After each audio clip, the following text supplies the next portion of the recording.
क्या है नीतीश के मन की बात? जी हां, नमस्कार, मैं हूं गौरव अग्रवाल। 2017 का राष्ट्रपति चुनाव क्या 2019 की दिशा तय करने जा रहा है? क्या नीतीश और मोदी एक साथ आने वाले हैं? क्या विपक्ष अपनी एकता को एकजुट रखने में नाकाम हो गया है? ये वो सवाल हैं जिनका जवाब भविष्य के गर्त में है। लेकिन फिलहाल साफ हो गया है कि राजनीति में कोई भी दुश्मन या दोस्त नहीं होता। क्या बीजेपी ने अभी से 2019 के स्क्रिप्ट पर काम करना शुरू कर दिया है? आज हम इन्हीं तमाम सवालों के जवाब ढूंढने की कोशिश करेंगे। मेरे साथ एक बड़ा पैनल है। मेरे साथ केंद्रीय मंत्री रामविलास पासवान जुड़ेंगे। मेरे साथ बीजेपी के बिहार के सीनियर लीडर, सबसे बड़े नेता सुशील मोदी जुड़ेंगे। मेरे साथ वरिष्ठ पत्रकार उर्मिलेश हैं। बीजेपी, कांग्रेस, जदयू और सीपीआई के प्रवक्ता, इन सबसे हम बात करेंगे। लेकिन उससे पहले ये रिपोर्ट देखिए। क्या 2017 में 2019 की स्क्रिप्ट लिखी जा रही है? क्या मोदी और नीतीश की दूरियां कम हो रही हैं? क्या नीतीश का एनडीए के राष्ट्रपति पद के उम्मीदवार रामनाथ कोविंद को दिया गया समर्थन रिश्तों की एक नई इबारत लिखने जा रहा है? हालांकि दिल्ली में आज जब बैठक हुई तो उसमें जेडीयू शामिल नहीं हुई। बगैर जेडीयू के मीरा कुमार का नाम फाइनल किया गया। लेकिन सवाल यह है कि क्या जेडीयू के एनडीए के पाले में खिसकने से विपक्ष की एकता कमजोर नहीं होगी? आरजेडी पहले ही इस फैसले से खफा हो चुका है। आरजेडी ने जेडीयू पर विपक्ष की एकता को कमजोर करने का आरोप लगाया है। जवाब में जेडीयू का कहना है कि राष्ट्रपति पद के अलावा सभी मुद्दे पर वे विपक्ष के साथ हैं।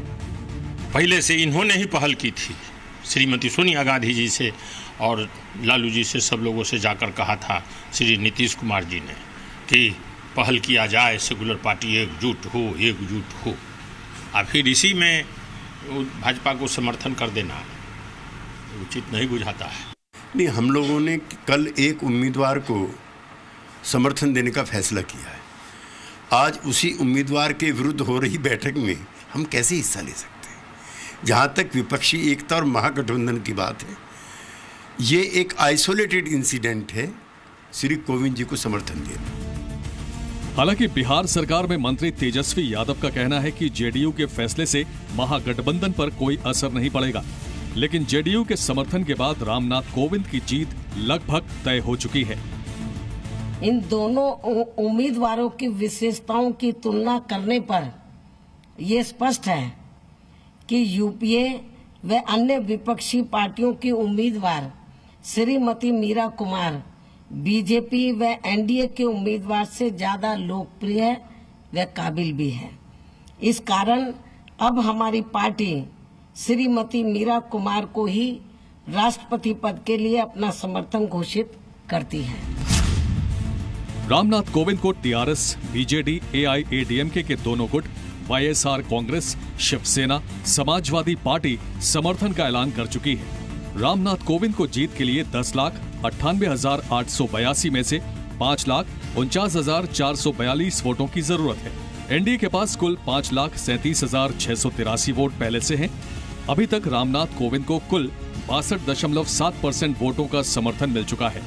जेडीयू के पास राष्ट्रपति चुनाव के लिए 20,935 वोट हैं, जबकि बीजेडी के 32,898 वोट हैं। अब सवाल यह है कि क्या राष्ट्रपति चुनाव के बाद विपक्ष और कमजोर होगा? बिग स्टोरी बिग डिबेट में आज के सवाल: क्या नीतीश एनडीए में जाएंगे? क्या महागठबंधन टूट जाएगा? क्या 2019 तक विपक्ष बिखर जाएगा?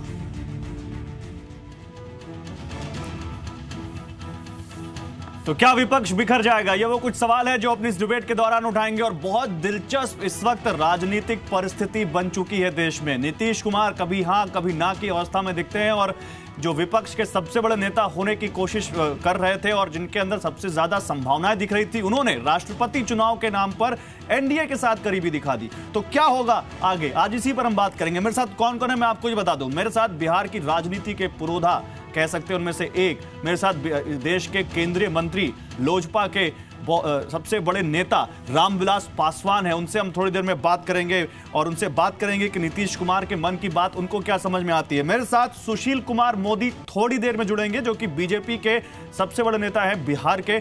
उनसे हम थोड़ी देर में बात करेंगे और उनसे हम पूछेंगे कि उनको क्या समझ में आता है। मेरे साथ रामेश्वर चौरसिया इस डिबेट में हिस्सा ले रहे हैं बीजेपी से। मेरे साथ डॉक्टर सुनील सिंह के जनता दल यूनाइटेड से। मेरे साथ अतुल अंजान हैं, जो कि वाम मोर्चे के नेता हैं, सीपीआई के लीडर है। मेरे साथ थोड़ी देर में अखिलेश प्रताप सिंह जुड़ेंगे कांग्रेस से, और वरिष्ठ पत्रकार उर्मिलेश मेरे साथ इस पैनल में हैं, उनसे भी हम बात करेंगे। आप सभी लोगों का बहुत स्वागत है। लेकिन सबसे पहले मैं रामविलास पासवान जी के पास जाऊंगा और उनसे बात करूंगा, क्योंकि रामविलास पासवान जी ने कहा कि वो 1-to-1 बात करना चाहते हैं, डिबेट में हिस्सा नहीं लेना चाहते। तो सबसे पहले पासवान जी के पास चलते हैं। पासवान जी, बहुत शुक्रिया सबसे पहले, आपने अपना वक्त हमें दिया, और क्योंकि आप बिहार से आते हैं और बिहार में परिस्थितियां बहुत ज्यादा दिलचस्प हो चुकी हैं। तो रामविलास पासवान जी, सबसे पहला सवाल, नीतीश कुमार ने समर्थन दिया है एनडीए कैंडिडेट रामनाथ कोविंद को, कैसे देखते हैं इसको आप? ये स्वागत योग्य है कदम है, और कोई कंटेस्ट तो है नहीं।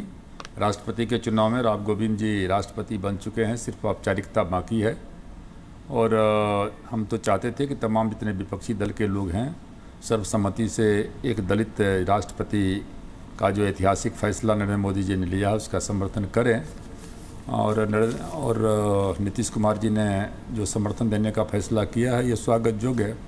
नहीं, लेकिन रामविलास पासवान जी, लालू जी ने एक बहुत दिलचस्प कोट कही थी लोकसभा चुनाव के वक्त, और वो अभी कभी कभी कहते रहते हैं कि पासवान जी इस देश के बहुत बेहतरीन मौसम वैज्ञानिक हैं।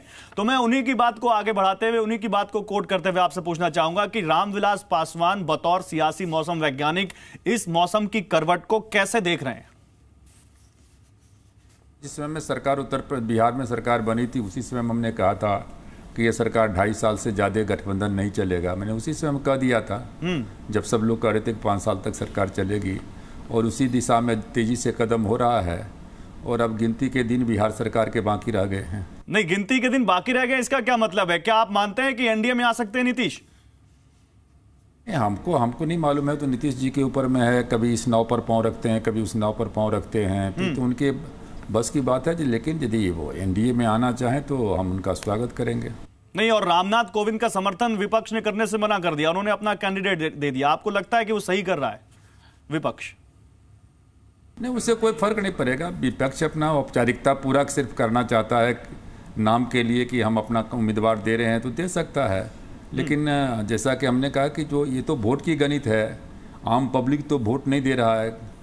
वोट तो क्या कहते हैं गिनती के साथ में है, एमएलए एमपी के वोट गिनती के साथ में है, और वो गिनती के साथ में 2/3 से ज़्यादा वोट क्या कहते हैं कि एनडीए के साथ में है, और एनडीए के उम्मीदवार रामनाथ नहीं, लेकिन पॉलिटिकल पंडित, विपक्ष और बहुत सारे लोग ये कह रहे हैं पासवान जी कि ये दलित वोट बटोरने की अपनी एक पॉलिटिक्स है बीजेपी की, इसलिए रामनाथ कोविंद को आगे रखा गया, वरना बहुत सारे कैंडिडेट थे जो इनसे ज्यादा कैपेबल थे। इतने दिन से कांग्रेस सत्ता में थी तो कभी क्यों नहीं बनाई? 2 बार जो है राष्ट्रपति बने हैं। एक बार बने हैं जब हम लीडर ऑफ द हाउस थे, और गुजराल जी की सरकार थी 1997 में, तब KR नारायणन जी बने थे। और दूसरी बार जब क्या कहते हैं नरेंद्र मोदी जी की सरकार में है, तो अभी रामनाथ कोविंद जी बन रहे हैं। कांग्रेस ने तो अपने समय में कभी किसी दलित को तो राष्ट्रपति बनाने का मौका दिया नहीं। उपराष्ट्रपति भी जब बनाया गया था KR नारायणन को, तो हमने बहुत बड़ा आंदोलन जब छेड़ा था, पूरे देश में दलित आदिवासी MP को MLA को बुला करके मावलंकर हॉल में 2 दिन का सम्मेलन किया था। उसमें में बूटा सिंह जी वगैरह भी सब साथ में थे। तो तब उसके बाद उन्होंने वाइस प्रेसिडेंट बनाया था, राष्ट्रपति तो कभी बनाया नहीं। नहीं, तो आपको क्या लगता है, आप जिस तरह की बातें कर रहे हैं, ऐसा तो लगता है महागठबंधन रहेगा ही नहीं बिहार में? यूपी सरकार, देखिए बिहार में यूपी के चुनाव के पहले भी इन्होंने गठबंधन बनाया था, मुलायम सिंह यादव को अध्यक्ष माना था, लेकिन फिर जो है सो कुछ हुआ तो नहीं। तो ये तो महागठबंधन कहाँ चलने वाला है? अच्छा, एक आखिरी सवाल, क्योंकि आपके पास बहुत ज्यादा वक्त नहीं है, राहुल गांधी की लीडरशिप को कैसे देखते हैं? और अगर 2019 की तैयारी अभी से शुरू हो गई है, तो क्या 2019 में कोई कंटेस्ट देखते हैं आप मोदी वर्सेस राहुल के बीच? 2019 चुनाव में हमने तो शुरू में ही कहा था कि 2019 चुनाव के में कोई पोस्ट वैकेंटी नहीं है। प्रधानमंत्री का पोस्ट ऑलरेडी भरा हुआ है। सरकार जो है जितने बहुमत से अभी की सरकार है एनडीए की, उससे ज़्यादा बहुमत से सरकार बनेगी। इसलिए ये लोग बिना मतलब प्रयास कर रहे हैं, अपना समय बर्बाद कर रहे हैं। जनता का सेवा करें, जनता का विश्वास लें। चलिए, बहुत शुक्रिया सर, आपने अपने कीमती वक्त में से हमारे लिए थोड़ा वक्त निकाला। तो 2019 में पीएम की पोस्ट वेकेंट नहीं है, ये सुना आप सबने, कह रहे हैं रामविलास पासवान, कह रहे हैं विपक्ष फालतू की रसाकशी कर रहा है यहां पर। तो सबसे पहला कमेंट मैं आपसे लेता हूं, अतुल अंजान। अतुल अंजान, 2019 की तैयारी क्या अभी से हो गई है राष्ट्रपति इलेक्शन के बहाने, और क्या विपक्ष भी इसी को एक जरिया बना रहा है गोलबंदी करने का? देखिए गौरव जी, मैं एक ऐसे व्यक्ति पर कमेंट कर रहा हूं जिसके संबंध में ज्यादा कुछ नहीं कहना। मैं तो समझता हूं एक पक्षी भी उतनी मुंडेरों पर नहीं बैठा होगा जितने मुंडेरों मैं आपसे दूसरी बात पूछ रहा हूं। राजनीतिक दल उन्होंने, वो हमारे साथ अभी है नहीं तो उन पे कमेंट क्या? मैं बात कह रहा हूं, मैं ये पूछ नहीं, मैं आपसे पूछ रहा हूं, मेरी बात को सुनिए। मैं ये कह रहा हूं, इन्होंने कहा था मैं जब तक राजनीति नहीं पूरी कर लूंगा, जब तक मैं बिहार में किसी मुसलमान को मुख्यमंत्री न बना लूं, तो चले गए ऐसी पार्टी में जहां मुसलमानों का कोई सवाल ही नहीं उठता। छोड़िए इनकी बात। अच्छा, नीतीश कुमार पे बोलिए। नीतीश कुमार ने फिर समर्थन क्यों दे दिया है एनडीए कैंडिडेट को? नीतीश कुमार जी ने ये जो समर्थन दिया है, ये अपने आप में बहुत से लोगों के लिए चर्चा का विषय है। वो एक अजीब सी बात पहले भी करते रहे। जब वो एनडीए में थे तब वो प्रणब मुखर्जी के साथ में खड़े हो गए थे, अभी यहां उलट करके खड़े हुए हैं। इसके कुछ राजनीतिक निहितार्थ हैं और वो राजनीतिक निहितार्थ चुनाव बाद साफ साफ दिखाई देंगे। और मुझे उनके घोषणा वही तो मैं पूछ रहा हूँ, वो कौन से निहितार्थ हैं जिनकी तरफ आप इशारा कर रहे हैं? मेरे साथ जेडीयू लीडर है, मेरे साथ जेडीयू प्रवक्ता है, और जा रहे हैं, उनसे पूछूंगा वो कौन से निहितार्थ हैं जो आपको दिख रहे हैं इलेक्शन के बाद?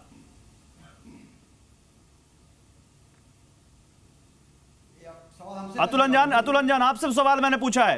डॉक्टर सुनील सिंह, मैं आता हूं आपके पास। अतुल अंजान, आप कह रहे हैं इनके कुछ राजनीतिक निहितार्थ हैं, वो कौन से निहितार्थ हैं? देखिए, मैं इसलिए कह रहा हूं कि ऐसी कोई विवशता नहीं थी कि एकदम से रामनाथ कोविंद, चूंकि वो बिहार के गवर्नर हैं, इसलिए समर्थन दे दिया जाए।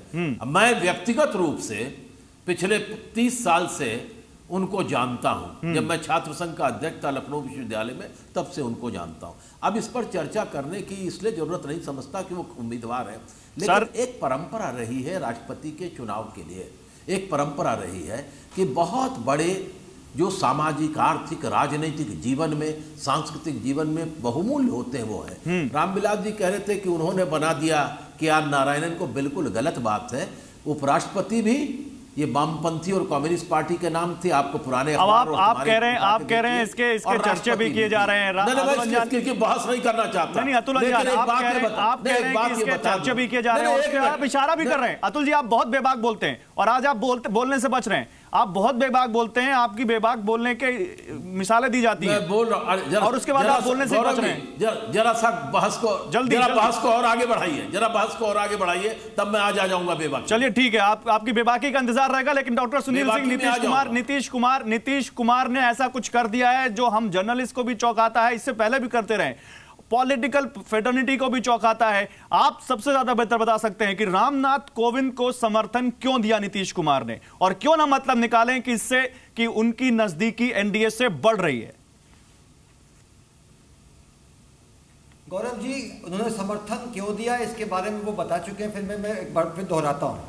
समर्थन इसलिए दिया गया कि माननीय नीतीश कुमार जी के, और यहाँ जब रामनाथ कोविंद गवर्नर थे तो रामनाथ कोविंद जी का 3 वर्ष का यहाँ कार्यकाल बड़ा एक सुलझे हुए राज्यपाल के रूप में था। एक अच्छा वर्किंग रिलेशन था सरकार में और राजभवन में। इसके साथ ही उनका एक नॉन कॉन्ट्रोवर्शियल टेन्योर रहा, और इसी के तहत उनका ये समर्थन दिया गया। वो एक उपयुक्त कैंडिडेट लगे, राष्ट्रपति पद के लिए उनको समर्थन दिया गया। दूसरी बात कि आप देख लें कि राष्ट्रीय पर्सपेक्टिव में, नेशनल पर्सपेक्टिव में हमेशा जेडीयू का एक अलग से विचारधारा रहा है, और हमें लगता है कि जदयू या हर पार्टी इस मामले में एक अधिकार और स्वतंत्र है कि वो किसका वो समर्थन देती है। नहीं, बिल्कुल स्वतंत्र है सर, आप स्वतंत्र हैं, लेकिन आप महागठबंधन में भी हैं। गौरव जी, कल को आप बोल दीजिए फिर कि लालू जी के ऊपर जो कुछ भ्रष्टाचार का जो आरोप लग रहा है उसके ऊपर आपकी पार्टी ने तो ऑफिशियल लाइन ली, हम बोलेंगे नहीं, तो आप उस पर भी तो स्वतंत्र हैं बोलने के लिए। सर, आप जब पब्लिक लाइफ में हैं तो आपकी बातों से आपसे सवाल पूछे जाएंगे। मैं ये पूछ रहा हूं, रामनाथ कोविंद को समर्थन देने का मतलब ये क्यों ना निकालें कि नीतीश कुमार की एनडीए से नजदीकियां बढ़ रही हैं। मैं रामेश्वर चौरसिया तुरंत आ रहा हूं आपके पास। देखिए, आपका अगर इस तरह का कंक्लूजन है तो अभी मैं यही कह सकता हूं कि ये बेबुनियाद है। दो चीज है, हमारा जो गठबंधन है वो राज्य स्तर पर है, सुशासन के लिए है, और हम सुशासन की सरकार सफलतापूर्वक बिहार में चला रहे हैं। राष्ट्रीय पर्सपेक्टिव में, राष्ट्रीय हित में हमारे फैसले हमारे फैसले हम राजनीति से ऊपर होकर करते हैं और राष्ट्रपति का पद दलगत भावना से ऊपर की चीज है, राजनीति से ऊपर की चीज है। और राष्ट्रपति बनना जो है उसमें इसीलिए इसी कारण से संविधान का जो है कि राष्ट्रपति पद में व्हिप जारी नहीं होता है। तो ये पद की महिमा और पद की गरिमा है। तो उस महिमा और गरिमा में हमने देखा कि एक उपयुक्त कैंडिडेट, हमें दूसरा ऑप्शन नहीं था। एक नाम सामने आया, एक सुलझे हुए व्यक्ति का, एक दलित परिवार तो आपने तो 22 तारीख का इंतजार ही नहीं किया सुनील सिंह, आपने 22 तारीख का इंतजार ही नहीं किया। नाम तो 22 तारीख की मीटिंग में आना था और वो आ भी गया डॉक्टर मीरा कुमार का। तो क्या आप लेंगे वापस समर्थन? देखिए, जो नाम हमारे पास था उस वक्त कोई एक दूसरा नाम नहीं था और ये नाम एक सुलझे हुए व्यक्ति का, एक नॉन कंट्रोवर्शियल टेन्योर वाले व्यक्ति का, एक अच्छे वर्किंग रिलेशन वाले व्यक्ति का, एक दलगत भावना से ऊपर उठ करके हमने ये फैसला लिया। चलिए ठीक है, मुझे मालूम है, मुझे मालूम है डॉक्टर साहब मुझे मालूम है कि मैं आपसे जो पूछूंगा आप ज्यादा एक प्रवक्ता के तौर पर ज्यादा मुझे नहीं बता पाएंगे, लेकिन फिर भी मैं अभी आपसे और तीखे सवाल करने वाला हूं और आप रहिए मेरे साथ। रामेश्वर चौरसिया खुश हैं, नीतीश कुमार फिर से एनडीए के आसपास दिख रहे हैं और हो सकता है 2019 तक आ भी जाएं।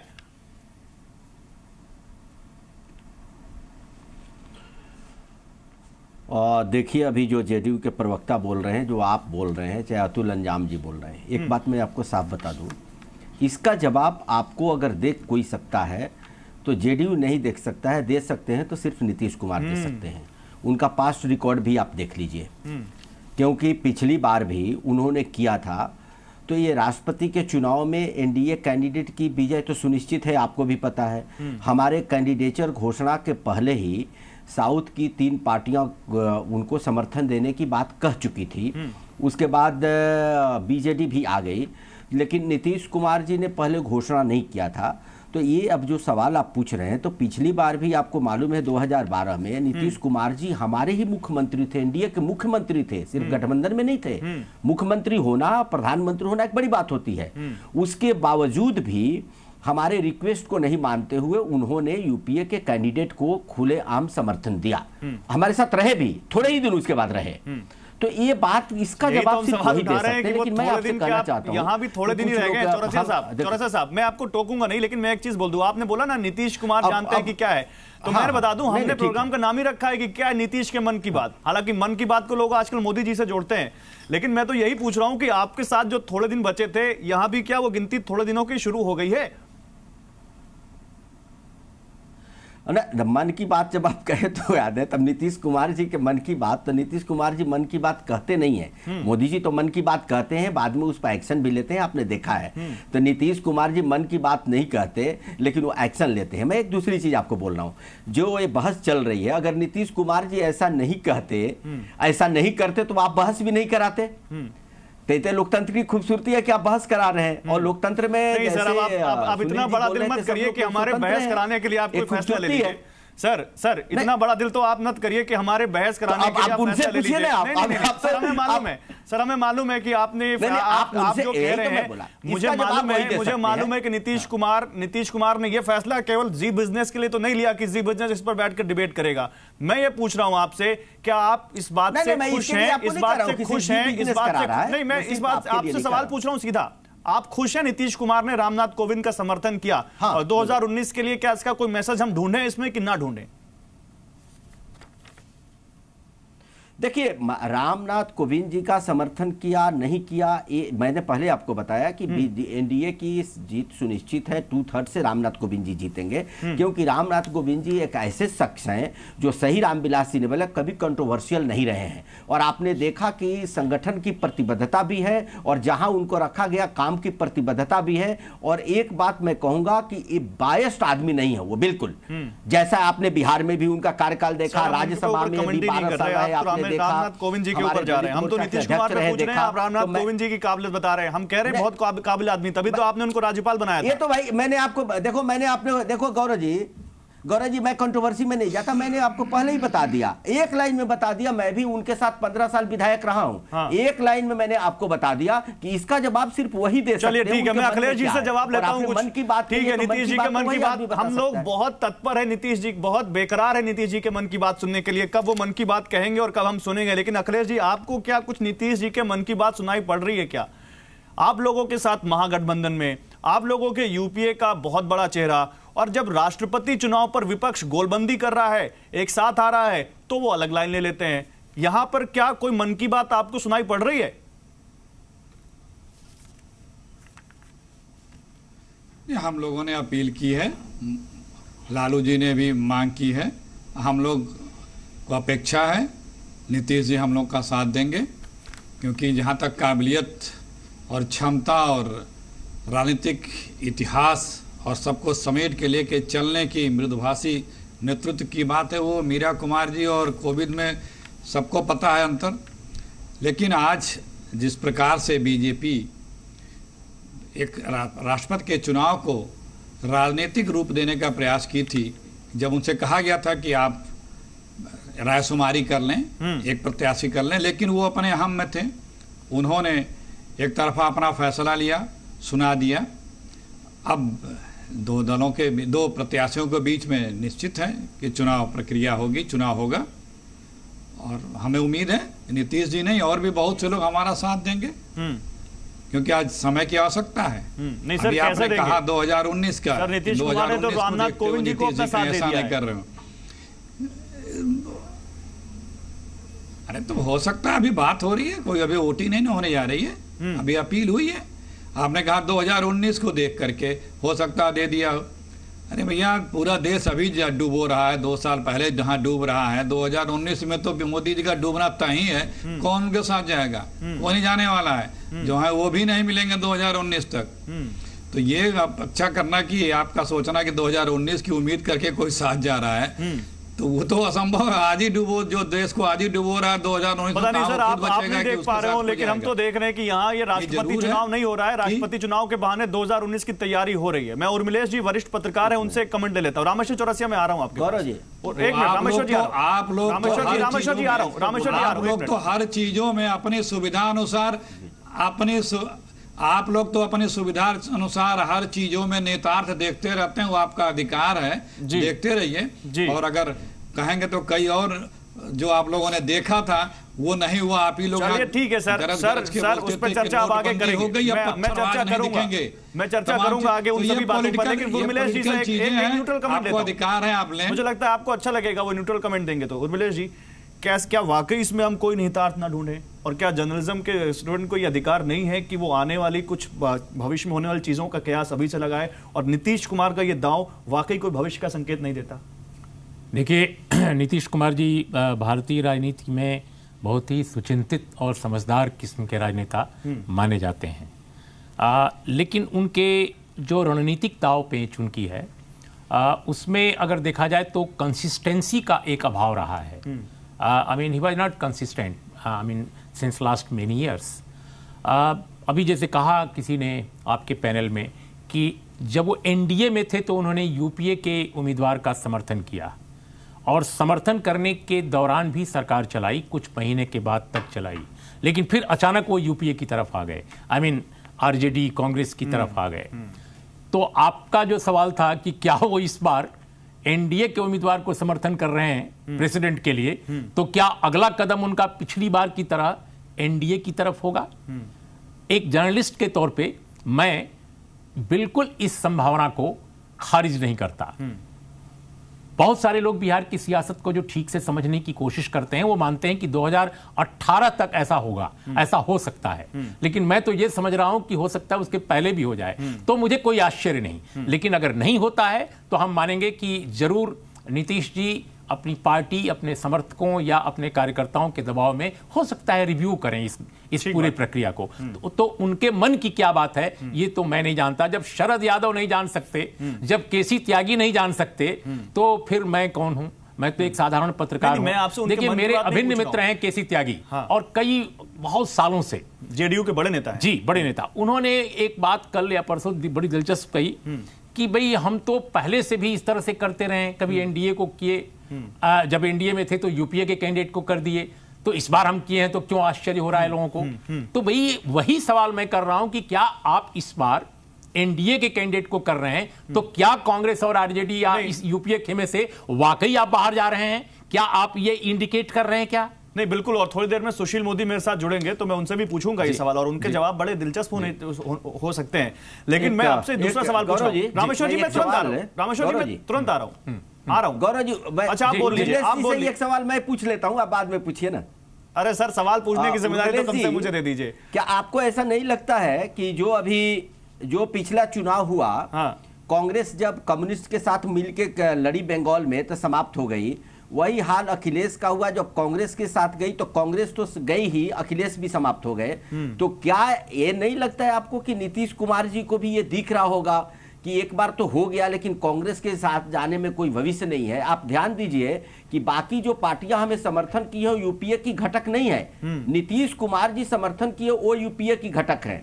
तो अच्छा सवाल, नहीं अच्छा सवाल, अच्छी बात है कि हमारे कैंडिडेट। ठीक है चौरसिया जी, अच्छा सवाल पूछा आपने, चौरसिया जी अच्छा सवाल पूछा आपने। एक मिनट डॉक्टर सुनील सिंह आ रहा हूं, डॉक्टर सुनील सिंह एक मिनट आ रहा हूं, लेकिन इसमें एक सवाल और जोड़ देता हूं सर मैं उन्हीं के सवाल में, कि ये जो तैयारी है ये 2019 की झलक भी देती है, जिस तरह से विपक्ष गोलबंदी कर रहा है और कहा भी जा रहा है कि मोदी का अगर 2019 में सामना करना है तो विपक्ष को गोलबंद होना पड़ेगा, तो क्या उस तैयारी को भी झटका लगा है?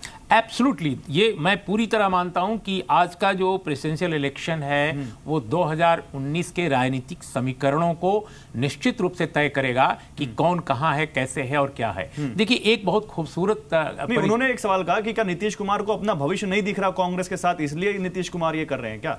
नहीं बिल्कुल, मैं वहीं आ रहा हूं, मैं उनके सवाल को भी जरूर लूंगा, लेकिन एक नई परिघटना दिखाई दे रही है हाल के दिनों में, और ये पहले भी मोदी जी जब गुजरात के चीफ मिनिस्टर थे तब भी ये दिखती थी कि जहां पे मोदी जी रहे हैं, गुजरात में हो या आज यहां हो, उनका जो राजनीतिक कौशल है वो बहुआयामी है। जैसे विपक्ष क्षत विक्षत हो जाता है, उनकी एक बहुत ही जबरदस्त ये कौशल है, रणनीतिक कौशल, कि विपक्ष की पूरी जो लामबंदी है उसको क्षत विक्षत करने में निश्चित रूप से यह जो टीम है मोदी जी और अमित शाह जी की, उसको महारत हासिल है। दक्षिण तक में जहां बीजेपी आरएसएस का उतना प्रभाव नहीं है, वहां भी किस तरह से उन्होंने एआईडीएमके, टीआरएस, जगन मोहन रेड्डी सबको अपने पास ले एग्जैक्टली। तो इसके पीछे कहानी बहुत सारी है। मैं उस कहानी पर एक जर्नलिस्ट के रूप में मेरा ये बस ये कहना है सांकेतिक ढंग से कि देखिए बहुत सारे विपक्षी नेताओं की बहुत सारी पीड़ाएं हैं, बहुत सारे दर्द हैं, कहीं ना कहीं उनकी कोई कमजोर नस है, जिस कमजोर नस पर हाथ रखने का कौशल सेंटर जानता है, केंद्र जानता है। जब कांग्रेस थी तब भी वो जानती थी, और ये पार्टी कुछ ज्यादा जानती है। मैं ये मुझे ऐसा लगता है कि विपक्ष के नेताओं की बहुत सारी कमजोर नस को पकड़कर ऐसा हो रहा है। और दूसरी बात कि देखिए BJD, yes I am just coming, BJD ने और जेडीयू ने 22 तारीख का इंतजार नहीं किया। मुख्य विपक्षी दल ने जिस दिन बैठक बुलाई थी, न तो बीजेडी ने इंतजार किया ओडिशा की पार्टी, न तो जेडीयू ने इंतजार किया नीतीश कुमार की पार्टी। दिलचस्प बात यह है कि वो अपने गवर्नर के नाम पर उनको सपोर्ट कर रहे हैं कि बहुत अच्छा था, लेकिन अब तो बिहार की बेटी हैं वो मीरा कुमार, अब नीतीश कुमार कैसे कहेंगे? अखिलेश जी मैं तुरंत आ रहा हूं। लालू प्रसाद ने कुछ कहा, मैं अपने दर्शकों को वो सुना देता हूं, फिर आप ही के पास आऊंगा। लालू प्रसाद यादव का बयान सुन लेते हैं। आप लोग को कहा था शुरू में ही कि आइडियोलॉजी से हम कोई समझौता करने वाले नहीं हैं। अगर कांग्रेस पार्टी और पार्टी भी अगर बोलता कि बीजेपी के कैंडिडेट को समर्थन करो तो मैं उल्टा रहता। तो आइडियोलॉजी से लालू यादव कभी समझौता नहीं करता, ना हमारी पार्टी। भाई बात सुनिएगा, आप एडवांस में बोलते हैं, क्या बिहार में कर रहे हैं? फासिस्ट ताकतों को दूर करने के लिए हम इकट्ठे हुए थे। अब बात सुनिए, मेरी बात बोलने दीजिए। तो ये सारा चीज जो अब उसमें उनका फैसला है, तो हम लोगों ने ये तय किया आज कि बिहार की बेटी, महान नेता, दलितों के महान नेता, देश के जगजीवन राम की बेटी, विदेश से लेकर सब जगह स्पीकर के रूप में काम की है। हम आइडियोलॉजी की लड़ाई लड़ते हैं, व्यक्ति के सुंदरता पर लड़ाई हम नहीं लड़ते हैं। और आरएसएस सदविजय घोर आरएसएस हैं, जो परपोज नाम है बीजेपी का। कोई सलाह नहीं कि हम भी एक पार्टी हैं, हमारा भी वोट है, लेकिन हम लोगों से कोई संपर्क नहीं किया। उल्टा आप देख रहे हो कि क्या क्या ये लोग कर रहे हैं हमको सरेंडर कराने के लिए। और अब लालू जी, आपको ये लगता है कि नीतीश कुमार ने इसकी पहल की थी सोनिया गांधी से सबसे पहले? अब आप उन्होंने धोखा दिया। अब ये धोखा अब हमें सब आदमी एक बार पूछिएगा, आप धोखा दिया नहीं धोखा दिया, नीतीश कुमार जाने। तो लालू यादव खुलकर नहीं बोल रहे, लेकिन जो जितना बोला है उसमें बहुत कुछ सुनने को है यहां पर कि लालू यादव ने कहा कि नीतीश कुमार ने धोखा दिया नहीं दिया, नीतीश कुमार जाने। यानी लालू यादव ने इनकार भी नहीं किया कि नीतीश कुमार ने धोखा नहीं दिया। अब बताइए अखिलेश जी, आपको अभी भी लगता है कि नीतीश कुमार का स्टैंड सही है? कल ही देखिए, राजनीति में कभी भी कुछ भी हो सकता है। कल ही नीतीश कुमार जी ने आदरणीय मोदी जी के योगा को, जो देश का योगा नहीं बना, मोदी जी का ही रह गया, वो जो फोर्सफुली इतने लोगों को कराया गया उतने ही लोगों ने किया, उसको नीतीश कुमार ने कहा यह पॉलिटिकल स्टंट है। तो इसका क्या निहितार्थ लगाया जाए? जब इस स्तर तक जा करके मोदी जी के उस योगा कार्यक्रम का इस प्रकार से बात कर सकते हैं, तो आप अभी जल्दीबाजी में क्यों कुछ समझ ले रहे हैं? हम तो सबसे सर, मैं तो कुछ नहीं समझ रहा। हमारे प्रत्याशी के आपने लालू प्रसाद यादव जी को सुना होगा, उन्होंने क्या कहा? हमारे पर नहीं जी उन्होंने कहा, तो उसी पे तो मैंने भी एक उदाहरण दिया आपको। उन्होंने अपील भी की है, अभी कुछ देर पहले अपील भी की थी नीतीश बाबू से कि भाई जो इस बाइट में नहीं थी, उन्होंने कहा कि ये नीतीश की ऐतिहासिक भूल है। उन्होंने ये भी कहा है जो इस बाइट में नहीं था। मैं आ रहा हूं अतुल जी आपके पास। भाई तो वो जाने और वो जाने, नहीं आप भी उनके साथ है गठबंधन में, आप क्यों ना जाने? दूसरी बात कि जहां तक नहीं देखिए, जब राजनीति है तो कब तक कहां तक किस करवट बैठेगी, सारी संभावनाएं बनी रहती हैं। अभी उर्मिलेश जी ने बताया, माननीय मोदी जी की सरकार है दिल्ली में, तो उसके ऊपर मैं कहना चाहता हूं कि उत्तराखंड में क्या किया था उन्होंने, मेघालय में क्या किया, अरुणाचल में क्या किया, गोवा में क्या किया, क्या वो जनादेश मिला था? लेकिन हाँ, वो अपने एरोगेंसी के हिसाब से चलते हैं, ना लोकतंत्र मानते हैं, ना नियम मानते हैं, ना कानून मानते हैं। आपने एक नई लाइन ले ली यहाँ पर, नीतीश कुमार के ऊपर क्या किया जा रहा है? नीतीश कुमार मजबूरी में समर्थन दे रहे हैं, फिर तो आप ये लाइन यहाँ पर ले रहे हैं। और अतुल अंजान, अगर नीतीश कुमार मजबूरी में समर्थन ले रहे हैं तो लालू प्रसाद यादव क्यों मजबूर है? अखिलेश यादव की पार्टी कांग्रेस क्यों मजबूर है उनके साथ? नहीं, उर्मिलेश जी है मेरे साथ, मैं पूछूंगा अतुल अंजान। कांग्रेस के ऊपर तो कोई प्रेशर नहीं है, क्यों नीतीश कुमार को मुख्यमंत्री बनाया उन्होंने? हो जाने दिए, मेरी बात हो जाने दीजिए। अच्छा बोल लीजिए। मेरी बात हो जाने दीजिए। उर्मिलेश जी ने एक उदाहरण दिया, मैं उस पे कि सरकार की कार्य पद्धति कैसी है उसका मैंने आपको उदाहरण दिया। नहीं, मैं अब उसी उदाहरण को पूछ रहा हूं सर। अगर चाहती तो आज चुनाव नहीं होता ना सर। तो आप में भी प्रेशर है क्या? ये है कि नीतीश कुमार पे प्रेशर है तो आप में भी प्रेशर है क्या? आप तो सब उनको मुख्यमंत्री बना के बैठे हुए हैं। आप मेरी बात, कहां जा रहे हैं आप कहां जा रहे हैं आप? मैं कह रहा हूं कि यही एरोगेंसी यदि अपना प्रत्याशी दिखाने के पहले त्याग दिए होते, सबसे राय शुमारी कर लिए होते, तो आज चुनाव की नौबत नहीं आती। मैं तो ये कह रहा हूं आपसे। सर मैं भी वही लोग तो आए थे, प्रधानमंत्री वो हैं, उनकी इच्छा थी कि सर्वसम्मत से, मेरी बात हो जाने, वही तो इच्छा जाहिर किए थे कि सर्वसम्मत से एक प्रत्याशी हो। कहा ठीक है, अच्छी बात है। वो लोग मिले सोनिया से, 18 पार्टी के नेताओं से, बड़ा अच्छा काम किया। ये हुआ भाई कि आप कुछ लोगों का नाम बता दीजिए, उस पर डिस्कस कर लेते हैं। लेकिन नाम बताने के बजाय कहे ठीक है बताऊंगा, गए अपना घोषणा कर दिए। तो ये जो पॉलिटिकल एरोगेंसी है, हम चर्चा उसकी कर रहे हैं। सर मैं बीजेपी की बात ही नहीं कर रहा। आप दूसरे मुद्दे पे जा रहे हैं। कल ही कहा, अब आप दूसरे मुद्दे पे जा रहे हैं। मैंने बीजेपी की एरोगेंसी या बीजेपी के कैंडिडेट पे बात नहीं किया। मैं नीतीश कुमार के स्टैंड की बात कर रहा हूं, जिस पर आप बोलने से बच रहे हैं। और पहली बार ऐसा लग रहा है कि अखिलेश प्रताप सिंह इस पर बोलने से बच रहे हैं। नीतीश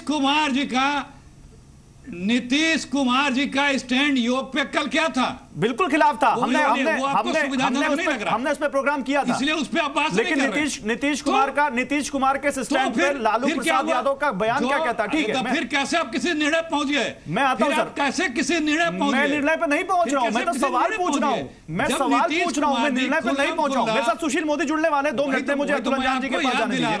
अतुल अंजान जी, तो मैं आपको याद दिला रहा हूं, अतुल अंजान जी ने कल खुल्लम खुल्ला मोदी जी के योग बताया। तो बोलिए। पूरा चुनाव हम अपेक्षा करते हैं, पूरा का पूरा चुनाव एक नए परिदृश्य की तरफ ले जा रहा है। हाँ। मुझे याद आ रहा है वीवी गिरी और नीलम संजीव रेड्डी का चुनाव।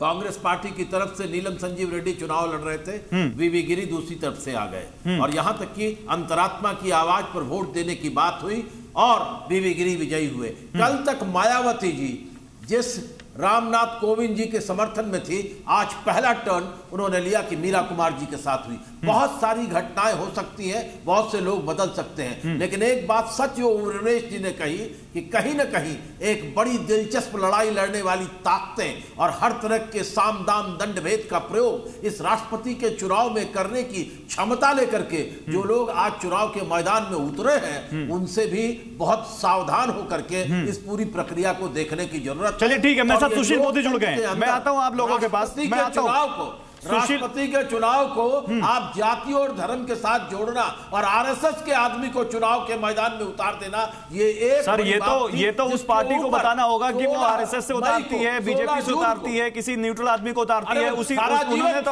एपीजे अब्दुल कलाम को भी राष्ट्रपति बनाया था। लेकिन सब सुशील मोदी जुड़ गए। सर होल्ड ऑन राष्ट्र के अब हम आते हैं आपके पास। मेरे साथ सुशील मोदी जुड़ चुके हैं, बीजेपी के बहुत बड़े नेता हैं, बिहार से आते हैं। सुशील मोदी जी, स्वागत है आपका जी बिजनेस पर। सर लगता है कोई दिक्कत है, उनके तकनीकी दिक्कत है, हम उनके पास जाएंगे, लेकिन रामेश्वर चौरसिया जवाब दीजिए। बहुत आरोप लग रहे हैं कि साम दाम दंड भेद सारे मामलों को सबका उपयोग कर रहे हैं आप इस राष्ट्रपति चुनाव में। देखिए, मैं वेंकैया नायडू में हमारी पार्टी के महासचिव सुधाकर रेड्डी जी और हमसे बात में कहा कि हम किसी आरएसएस के बैकग्राउंड के आदमी को नहीं लाएंगे, लेकिन मैं जानता हूं रामनाथ कोविंद जी को 1969 से आरएसएस में है, आरएसएस का काम करते हैं, सारे आरएसएस के लोगों। ठीक है, सुशील मोदी जुड़ गए। ठीक है, मैं आता हूं। सुशील मोदी मेरे साथ जुड़ गए और वो उनके पास भी वक्त कम है, 5 मिनट के लिए हमारे साथ हैं, तो पहले उनसे सवाल कर लेते हैं, फिर मैं आता हूं आपसे। सुशील मोदी जी, स्वागत है जी बिजनेस पर। सर, और सर हम तो दिल्ली में बैठकर एक डिबेट कर रहे हैं जिसमें हम कयास लगा रहे हैं कि नीतीश कुमार आके क्या करेंगे, और हमें यहां से बिहार की सियासी हवाएं कुछ उल्टी बहती दिख रही हैं। आप तो पटना में हैं सर, आपको दिख रहा है वहां पर कुछ ऐसा? देखिए, उल्टी सियासत तो तभी प्रारंभ हो गई थी जब गठबंधन टूट गया और जब नीतीश जी ने लालू यादव से हाथ मिला लिया। एक ऐसा बेमेल गठबंधन है जो बहुत दिनों तक नहीं चल सकता है। हम लोग को लगता है कि ये सरकार 5 साल का कार्यकाल पूरा नहीं कर पाएगी, और लालू यादव की पार्टी के जो मंत्री हैं उनका जिस तरह का हस्तक्षेप है ट्रांसफर में, पोस्टिंग में, और उसका परिणाम है कि आज तक बोर्ड कॉरपोरेशन का गठन नहीं हो पाया, 20 सूत्री की कमेटियां नहीं बन पाई, एसपीडीएम का ट्रांसफ़र नहीं बन पाया, फिर शहाबुद्दीन जैसे लोगों को संरक्षण देना, राजवल्लभ को संरक्षण देना, रॉकी यादव, यानी ये इतनी घटनाएं हैं। तो इसलिए ये तो एक बेमेल गठबंधन था, इसलिए उल्टी सियासत उसी दिन प्रारंभ होगी जिस दिन नीतीश कुमार और लालू यादव और कांग्रेस की दोस्ती हुई और बिहार में सरकार बनी। और आज उसका परिणाम हो रहा है कि विकास का काम ठप हो गया। अब बिहार के विकास की चर्चा नहीं और केवल बिहार की नकारात्मक बातों की चर्चा हो रही है। अब इतने पिछले 2.5-3 महीनों के अंदर लालू यादव के परिवार की इतनी संपत्तियों का खुलासा हुआ है। सुशील मोदी जी, आप समझ रहे हैं मैं क्या पूछ रहा हूँ? सुशील मोदी जी, आप समझ रहे हैं मैं क्या पूछ रहा हूं? मैं आपसे जो पूछने की कोशिश कर रहा हूं, चलिए मैं सीधा सवाल पूछता हूं आपसे, क्या आपको लगता है नीतीश कुमार दोबारा एनडीए में आएंगे? नहीं, देखिए, मैं इसके बारे में कुछ नहीं कहूंगा, क्योंकि जनता ने उनको मैंडेट दिया 5 साल तक आरजेडी कांग्रेस के साथ मिलकर सरकार चलाने के लिए। और लेकिन 3 दिन पहले ही नीतीश जी ने खुद कहा रामकृपाल यादव के सामने कि पहले राम और श्याम एक साथ थे, आज अलग अलग पार्टी में हैं, तो राजनीति में कब कौन कहाँ जाएगा ये कोई नहीं जानता है। तो ये बात सही है। और आज चाहे ममता बनर्जी हो, मुलायम सिंह हो, मायावती हो, नीतीश कुमार हो, ये सब लोग कभी न कभी भारतीय जनता पार्टी गठबंधन के साथ रहे हैं। तो जो लोग कभी साथ में काम कर चुके हैं, और नीतीश जी की ज़िंदगी का जो स्वर्णिम काल है राजनीति का, वो जब 17 साल बीजेपी के साथ थे, अटल जी की सरकार में रेल मंत्री थे, बिहार के मुख्यमंत्री थे, वही उनका स्वर्णिम काल है। और उन्होंने देखा कि बीजेपी के साथ मिलकर सरकार चलाना और कितना बेहतर है बजाय लालू यादव की नहीं और के साथ। लेकिन अब वो क्या करेंगे, क्या उनके दिमाग में है, क्या उनकी रणनीति है, इसका जवाब तो वही दे सकते। चलिए मोदी जी, एक आखिरी सवाल आपसे। लालू यादव को कुछ दिन पहले हम सुन रहे थे और वो बहुत बच के बोल रहे थे, और नीतीश कुमार पर भी बोला उन्होंने कि क्या नीतीश कुमार ने सही किया गलत किया, ये नीतीश कुमार जाने। आपको लगता है कि लालू प्रसाद यादव जैसा नेता जो इतना ब्लंट है और जो ऐसे खुल के बातें करता है, वो बचा पाएगा नीतीश कुमार के इस दांव को? देखिए, इस तरह के प्रश्नों का उत्तर मेरे लिए देना संभव नहीं होगा, क्योंकि क्या चल रहा है महागठबंधन में मुझे नहीं जानकारी है। अब इसका जवाब तो रघुवंश साहब दे सकते हैं। अगर आप ये सवाल रघुवंश साहब से उन्होंने तो दे दिया है कि ज्यादा बेहतर वो जवाब दे पाएंगे। लालू जी तो जवाब नहीं दे पाएंगे, क्योंकि पॉलिटिशियन है, बहुत सारी बातें, बड़े नेता हैं। लेकिन लालू यादव की जो सच्ची भावना पार्टी के भीतर की है, उसको दो ही लोग व्यक्त कर सकते हैं, भाई वीरेंद्र और रघुवंश प्रसाद सिंह। उनका बयान आ गया है, तो उस बयान से आप अर्थ निकाल सकते हैं कि क्या चल रहा है, क्या हो रहा है। बाकी हम लोग के संबंध तो उन लोगों से बहुत कम है। किसी कार्यक्रम में भेंट मुलाकात हो गई, अभी राजभवन के अंदर शपथ ग्रहण में भेंट हुई थी, तो मैंने नीतीश जी को हाथ मिलाकर उनको धन्यवाद दिया, बधाई दी मैंने कि आपने समर्थन किया है। तो मैंने कल मीडिया के माध्यम से बधाई दी थी, आज मुलाकात हो गई तो मैंने उनको धन्यवाद दिया है। बाकी महागठबंधन के नेता ही बता सकते हैं कि क्या चल रहा है किसके दिमाग में। चलिए सर, महागठबंधन के नेताओं से ही पूछ लेते हैं। बहुत शुक्रिया सुशील मोदी जी, आपका हमारे साथ जुड़ने के लिए बहुत शुक्रिया। आपने अपने बिजी वक्त में से हमें वक्त दिया। डॉक्टर सुनील सिंह, सीधा सवाल, सुशील मोदी इशारों में बहुत कुछ कह गए हैं कि रघुवंश बाबू और भाई वीरेंद्र दो ही लोग हैं जो आरजेडी में बता सकते हैं लालू प्रसाद की भावना क्या है। और रघुवंश प्रसाद जी का बयान हमने अपने इस डिबेट में पहले जो रिपोर्ट दिखाई उसमें साफ कह दिया, वो कह रहे नीतीश कुमार ने गलत किया है। यानी ये माने कि लालू प्रसाद यादव की पार्टी को, जो आपकी महागठबंधन की इतनी अहम एलाई है, आपकी पार्टी का ये कदम चुभ गया है, उनको नहीं अच्छा लगा है ये, और ये आपके महागठबंधन के लिए एक बड़ी दरार पैदा कर सकता है। देखिए, महागठबंधन में कोई दरार नहीं है, लेकिन अनुशासन के ख्याल से अगर घटक दल का, आरजेडी के घटक के शीर्ष नेतृत्व को ये देखना चाहिए कि उस पार्टी का कोई नेता ऐसे बयानबाजी न करे जिससे कि असहजता की स्थिति हो। और हमें पूरा विश्वास है कि आरजेडी के शीर्ष नेतृत्व देखेगा और जो कोई बयानबाजी में इस तरह के करने वालों पर नकेल लगाई जाएगी। बयानबाजी तो शुरू हो चुकी है। महागठबंधन में नहीं, ऐसे बयानबाजी का उस घटक दल के शीर्ष नेतृत्व का दायित्व है कि कैसे ऐसे बयानबाजी को कंट्रोल करे और कौन सा अनुशासनिक चाबू चलाए, ये उसका रिस्पॉन्सिबिलिटी है। लेकिन ये जो राष्ट्रपति चुनाव को लेकर जो आपकी कयास लगाए जा रहे हैं, और जैसे कि उन्होंने कहा रामेश्वर चौरसिया जी ने कि हम यूपीए के पार्ट हैं, तो हम यूपीए के पार्ट कभी नहीं रहे हैं, न है न थे। हमारा गठबंधन राज्य स्तर पर है, राष्ट्रीय स्तर पर कोई गठबंधन नहीं है। इसलिए ये उनको क्लियर करना चाहते हैं। नहीं तो सुनील सिंह साहब, तो राज्य में आप कांग्रेस को समर्थन करेंगे और केंद्र में बीजेपी को समर्थन करेंगे, ये मान लें आप। देखिए, ये मैंने बीजेपी के समर्थन की बात नहीं की। देखिए, राष्ट्रपति का पद एक दलगत भावनाओं से ऊपर उठ के पद है, वो व्यक्ति किसी दल का नहीं होता। तो हमारी सोच भी एक सुलझे हुए व्यक्ति की तरफ में, जो चॉइस हमारे पास उस वक्त अवेलेबल था, उसमें एक नॉन कंट्रोवर्शियल व्यक्ति, जो एक सुलझा हुआ व्यक्ति, एक समझा हुआ व्यक्ति, जो चॉइस हमारे उस वक्त था, उसको हमने राष्ट्रपति पद के उम्मीदवार के लिए समर्थन दिया। ये कहीं भी इसमें मीरा कुमार को कैसे देखते हैं? अच्छा, छोटा सा जवाब, मीरा कुमार को कैसे देखते हैं? वो उनके कैंडिडेचर को कैसा देखते हैं? मैं रामेश्वर जी इसके बाद तुरंत आ रहा हूं आपके पास। देखिए, राष्ट्रपति पद के लिए जब हमारे पास रामनाथ कोविंद जी की उम्मीदवारी थी, उस वक्त अन्य कोई बाकी चॉइस नहीं था।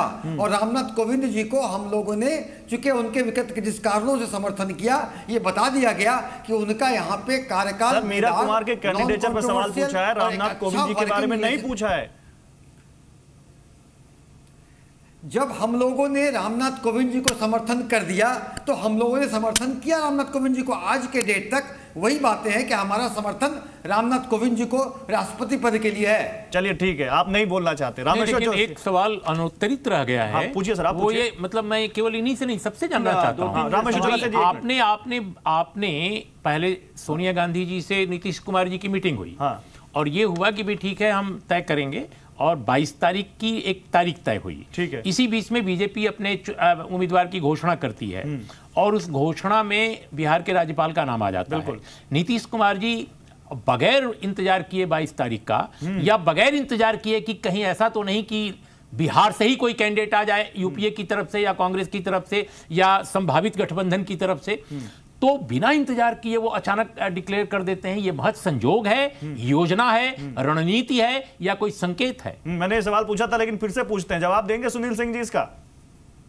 देखिए मैं एक बात कहना चाहता हूं, रामेश्वर जी आ रहा हूं, माननीय नीतीश कुमार जी का ट्रैक रिकॉर्ड है। हाँ, ये माननीय नीतीश कुमार जी का ये ट्रैक रिकॉर्ड है कि कभी भी वो कोवर्ट पॉलिटिक्स नहीं करते हैं, वो ओवर्ट पॉलिटिक्स करते हैं। जो राजनीति उनकी रहती है वो स्पष्ट रहती है। अगर उन्हें समर्थन दिया राष्ट्रपति पद के लिए तो वो भी स्पष्ट है, और इसके लिए कुछ बिटवीन द लाइंस रीड करने के लिए कोई जरूरत की बात नहीं है। हमारा महागठबंधन की सरकार बिहार में सफलतापूर्वक चल रही है। हमने रिपोर्ट कार्ड पेश किया है, जनता ने सराहा है, वो अपनी जगह है। राष्ट्रीय परिप्रेक्ष्य में हमारे निर्णय, एक हम इंडिपेंडेंट पार्टी हैं, हमारा ये प्रोरोगेटिव है कि हम कौन सा निर्णय लें, और राष्ट्रीय प्रोरोगेटिव है, इसमें कौन सवाल उठा रहा है? लेकिन हमारा भी प्रोरोगेटिव है कि एक लोकतंत्र का 14 खंभा होना है, हम भी सवाल पूछो और हम भी अपना प्रोरोगेटिव का यूज कर रहे हैं। रामेश्वर चौरसिया, आप हंस रहे हैं। रामेश्वर चौरसिया, मुझे लगता है कि वाकई इन सारी सिचुएशन में आप ही एक शख्स है जिसके पास हंसने के लिए कुछ है। नहीं, एक मिनट, नहीं, मैं 2-3 चीजों को क्लैरिफाई कर दूं। जब नीतीश कुमार जी हमारे साथ थे, हमारे साथ सरकार में थे, तो हमारे पार्ट थे। जब वहां सरकार कांग्रेस के साथ चल रहे थे तो यूपीए के पार्ट ही हुए। अब कैसे पार्ट होता है, सुनील जी क्या कहना चाहते हैं समझा नहीं। दूसरी बात, जो ये बात बार बार उठ रही आरएसएस के, हमने 3 नेताओं को तय किया जी, वरिष्ठ नेता हमारे राजनाथ जी, वेंकैया जी और जेटली जी, सबसे कंसेंसस बनाने की कि आप समर्थन कीजिए। तो कैंडिडेट मेजोरिटी भी हमारे पास थी, उसके बावजूद भी हम सबसे कंसेंसस बनाने की कोशिश किए। दूसरी बात, आप आरएसएस कहते हैं, देश की जनता ने आरएसएस पर भरोसा किया है। बिल्कुल रामेश्वर चौरसिया जी, इस बात को तो मत कीजिए। अटल जी, बिहारी वाजपेयी, कंसेंसस ऐलान करके नहीं किया जाता, विकल्प देकर किया जाता है। अगर आपको कंसेंसस बनानी थी तो आप सोनिया गांधी के पास 3 लाख लेके गए होते और फिर पूछते कि हमारे 3 कैंडिडेट थे। अरे मुझे एक लाइन बोलना है, आप सुन तो। और अगर राजनाथ जी, वेंकैया नायडू गलत बोल रहे हैं तो हम कह सकते हैं कि उन्होंने कोई नाम, बिल्कुल सही बात है। रामेश्वर चौरसिया जवाब दीजिए। प्रचारक थे, वो प्रधानमंत्री थे। एक बात पर उन्होंने कहा कि कोई बोलने देंगे तो हम जवाब देंगे। साफ बात। हाँ ठीक है, अतुल जी वही उसी सवाल का जवाब दे रहे हैं। अतुल जी उसी सवाल का जवाब दे रहे हैं। चौरसिया जी बोले, चौरसिया जी बोलिए। अतुल जी, मैं उसी सवाल का जवाब दे रहा हूँ। बात को राजनाथ जी ने, वेंकैया अतुल जी सुन लीजिए, अतुल जी, अरे अतुल जी सुन लीजिए, जल्दी बोलिए सर, 30 सेकंड देश की पूरी कीजिए जनता बात। ने में एक प्रचारक, संघ के प्रचारक को अटल बिहारी वाजपेयी को प्रधानमंत्री बनाया देश की जनता ने। हमारे मोदी जी संघ के प्रचारक है, देश ने अपना लिया, प्रधानमंत्री बनाया और देखा कि अच्छे काम कर रहे हैं। तो हमने भी जो राष्ट्रपति बनाने की जब बात आई तो राष्ट्रपति के गरिमा, पद की गरिमा के अनुसार सबसे हमने कंसेंसस बनाने की कोशिश की। आपको पता है जब मेजोरिटी है तो हम अपना ही कैंडिडेट देंगे। अब मोदी जी प्रचारक है, वो भी आरएसएस के हैं, तो आरएसएस होना गुनाह हो गया क्या, जिसको देश की जनता मानती है, जो देश में अच्छा काम कर रहा है, मुझे नहीं है, मुझे नहीं है आपत्ति। विपक्ष आरएसएस से ज्यादा इस बात पर आपत्ति जता रहा है कि आपने रामनाथ कोविंद का नाम उनके सामने पहले क्यों नहीं रखा? अच्छा, रामनाथ कोविंद का नाम पहले सामने आता तो अखिलेश जी तैयार थे? नहीं, अगर वो आपसे पूछ के रामनाथ कोविंद किसी का नाम तो हम रखते, नाम पहले नाम कैसे रख देते? पहले आपसे कह रहा हूं, पार्लियामेंट राजनाथ जी ने कहा कि हम चाहते हैं कि आरएस की बैकग्राउंड का आदमी ना हो। ठीक है, एक मिनट सर, मैं अखिलेश जी से जवाब दे दूं। अखिलेश जी, अगर रामनाथ कोविंद का नाम आम सहमति से बनाने की कोशिश की जाती तो विपक्ष तैयार होता इस पे। एक मिनट रामेश्वर जी, अतुल जी रुकिए, अखिलेश जी बोल रहे हैं। इनसे पूछिए, एक मिनट, आप मेरी एक बात सुनिए, सुन लेते हैं। एक मिनट अखिलेश जी, एक मिनट सुन लेते हैं। अतुल जी, रामेश्वर चौरसिया से आपकी ऑर्डर डाउन हो जाएगी, आप रुकिए। अतुल अंजार अपनी बात पूरी कीजिए, अतुल अंजार अपनी बात पूरी कीजिए, अतुल अंजार अपनी बात पूरी कीजिए जल्दी, फिर मैं जा रहा हूं अखिलेश जी। रामेश्वर चौरसिया रुकिए। कह रहा हूं अतुल अंजाम जी गलत बोल रहे हैं, इसलिए मैं क्लैरिफाई करना चाहता हूं। अतुल अंजाम जी अटल बिहारी वाजपेयी जी प्रचारक थे, मोदी जी कोई आदमी होगा, रामनाथ कोविंद जी तो प्रचारक नहीं है। अरे कोई प्रचारक नहीं थे अटल बिहारी वाजपेयी, आपको पता नहीं है, यही उनके ऊपर आरोप लगा था, वो प्रचारक नहीं थे। अरे क्या बात आरएसएस में जाते थे प्रचारक। हम रामनाथ कोविंद जी की बात कर रहे हैं, आप अटल बिहारी वाजपेयी जी के पास चले गए। ठीक है, अखिलेश जी को लाइए, अखिलेश जी को लाइए, अखिलेश जी को लाइए, अखिलेश जी को लाइए। ओके, रामनाथ कोविंद की बात हो रही है। अखिलेश जी, मैं आपसे क्या सवाल पूछ रहा हूँ? अखिलेश जी, मैं आपसे क्या सवाल पूछ रहा हूँ? आप कह रहे हैं कंसेंसस नहीं बनाई इन्होंने, इसलिए हमने अपना कैंडिडेट दिया। अगर वो कंसेंसस के तौर पर आपके सामने रामनाथ कोविंद का नाम लाते तो क्या विपक्ष तैयार होता इस पे? देखिए, राजनीति में अगर मगर के जवाब की गुंजाइश नहीं होती। अब जब सब डिक्लेयर कर दिया तो उसके बाद ऐसा होता तो क्या ऐसा हुआ होता? ये कोई न सवाल हुआ, इसका कोई जवाब आता है। वो अगर कुछ नाम लेके आते तो निश्चित रूप से उसमें कुछ न कुछ कंसेशन बन जाता। लेकिन जिस स्वभाव के हैं वहां, अभी 3-3 मंत्रियों के को नहीं पता 3-3 मंत्रियों ने क्या कहा था, उल्टा हुआ। जिस विचारधारा से ये लोग आते हैं, आरएसएस की विचारधारा, वहां एक ही व्यक्ति, वहां पे नियम है, हर व्यक्ति को सोचने समझने और निर्णय लेने की आजादी नहीं दी जा सकती। आरएसएस के गोलवर्कज ने लिखा है, एक ही व्यक्ति निर्णय लेगा, उसी का सब पालन करेंगे।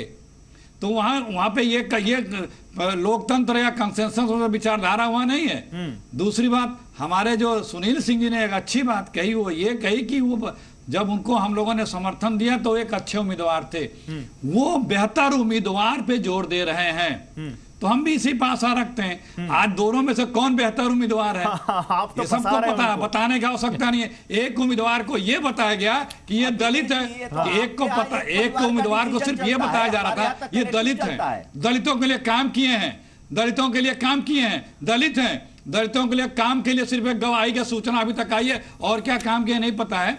लेकिन उनकी जो काबिलियत ठीक है, मैं सुनील सिंह साहब को एक मौका और देता हूं अपनी बात कहने का, फिर फाइनल कमेंट दूंगा और मिलेंगे। सुनील सिंह साहब, ये आपका प्रोरोगेटिव है कि आप इसका जवाब दें या ना दें, लेकिन क्या जवाब देना चाहते हैं आप? परिवार का दलित वर्सेस दलित हो रहा है। यहाँ पे कहा जा रहा है कि राष्ट्रपति चुनाव में आप क्यों कैंडिडेट की दलित जात खोज के ला रहे हैं, लेकिन यहाँ तो आप लोग खुद जात सामने रख रहे हैं। तो बताइए, जवाब दीजिए। अखिलेश जी ने जो जवाब पूछा, आपसे सवाल पूछा।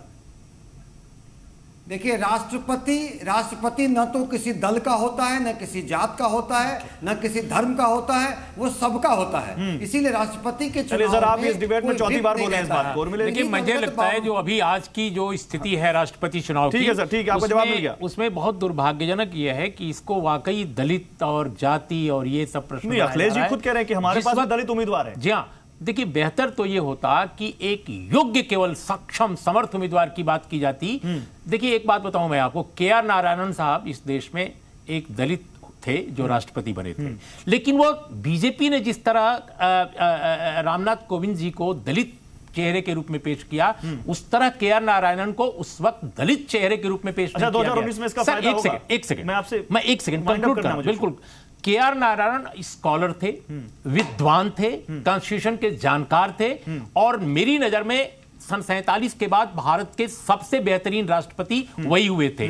तो वो दलित के नाम पर नहीं बने थे, बल्कि अपनी दक्षता के बल पर बने थे। छोटा सा जवाब आपसे चाहता हूं सर, दलित चेतना की राजनीति बीजेपी की चरम पर। देखिए, भारतीय जनता पार्टी ने इनको उम्मीदवार सिर्फ इसलिए बनाया है, इसके बावजूद कि वो मेरे मित्र हैं, बहुत अच्छे मेरे रिश्ते उनसे रहे हैं। लोकसभा टीवी पर हम दोनों एक साथ पैनल पर कई बार बैठते रहे हैं। रामनाथ कोविंद साहब गवर्नर बनने से पहले मेरे उनसे रिश्ते बहुत अच्छे हैं, और निजी तौर पर बहुत अच्छे आदमी हैं। लेकिन मैं ये जरूर कहूंगा कि उनको सिर्फ इसलिए बनाया गया है उम्मीदवार क्योंकि हाल के वर्षों में, हाल के दिनों में रोहित वेमुला से लेकर सहारनपुर तक दलित जो है बीजेपी के खिलाफ खड़ा है। बिल्कुल। और गुजरात के चुनाव में हो सकता है, गुजरात के चुनाव में कोली समुदाय का बड़ा महत्व है, क्योंकि वहां कोली समुदाय की आबादी बहुत ज्यादा है। गुजरात के चुनाव हो चुका है। तो हम यहां पर पूछने बैठे थे, हम ये खोजने बैठे थे कि क्या है नीतीश के मन की बात।